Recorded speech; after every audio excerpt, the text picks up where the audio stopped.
Hello friends, எல்லோரும் எப்படி இருக்கீங்க? நல்லா இருக்கீங்களா? சாப்பிட்டீங்களா? ஓகே, வாங்க வீடியோக்குள்ளே போகலாம். அதுக்கு முன்னாடி என் சேனலை சப்ஸ்கிரைப் பண்ணாதவங்க சப்ஸ்கிரைப் பண்ணுங்கள். பக்கத்துலேயே இருக்கிற பெல் பட்டனை கிளிக் பண்ணுங்கள். அப்போ தான் நான் போடுற வீடியோ நீங்கள் மிஸ் பண்ணாமல் பார்க்கலாம். ஓகே, வாங்க வீடியோக்குள்ளே போகலாம். இப்போ பாருங்கள், எங்கள் வீட்டில் பப்பாளி மரம் வச்சுருக்கிறேன் நான். அந்த பப்பாளி மரத்தில் எவ்வளோ காய் காய்ச்சிருக்குது பாருங்கள். எல்லாமே நல்லா சூப்பராக காய் காய்ச்சிருக்குது. எல்லா காயும் நல்லா பழுத்துருச்சு. இன்னும் நிறையா காய்ச்சிருந்தது, அதெல்லாம் எடுத்து நாங்கள் சாப்பிட்டோம். இங்கே யூஎஸ்ஏயில் பப்பாளி மரம் இருக்குது பாருங்கள். பார்க்கவே சூப்பராக இருக்குது பாருங்கள்.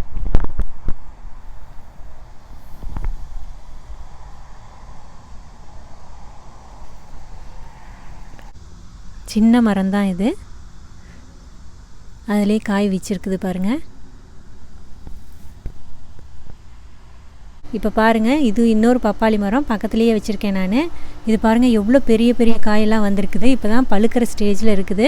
எல்லாம் பழுக்குது. இப்போ பாருங்கள், ரொம்ப பெரிய பப்பாளி. இங்கே பாருங்கள், அதுலேயே அதே மரத்துலேயே வந்திருக்குது பாருங்கள். பப்பாளி அதே மரத்துலேயே காய் விட்டுருக்குது.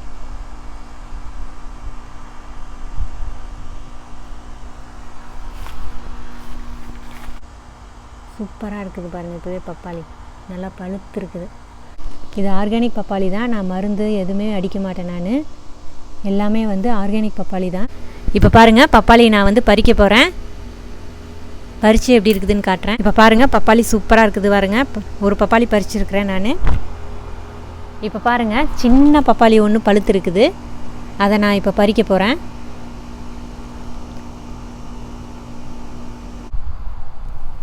இப்போ பாருங்கள், இந்த பப்பாளி பார்க்குறதுக்கு மாம்பழம் மாதிரியே இருக்குது. இது டக்குன்னு பார்த்தா பப்பாளியா இல்லை மாம்பழமா அப்படின்னு கண்டுபிடிக்க முடியாது. இப்போ பாருங்கள், 2 பப்பாளி பழுத்துருச்சு. அதை நான் பறிச்சுட்டு வந்திருக்கிறேன். இன்னும் நிறையா பப்பாளி பழுக்கிற ஸ்டேஜில் இருக்குது. அதெல்லாம் பறிக்கும்போது நான் உங்களுக்கு காட்டுறேன். இந்த பப்பாளி ரொம்ப டேஸ்ட்டாக இருக்கும், ரொம்ப இனிப்பாக சூப்பராக இருக்கும்.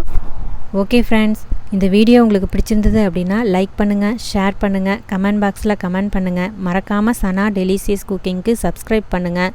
பக்கத்தில் இருக்கிற பெல் பட்டனை கிளிக் பண்ணுங்கள். நான் மறுபடியும் வேறொரு ரெசிபியுடன் உங்களை சந்திக்கிறேன். நன்றி. Take care friends. Bye bye.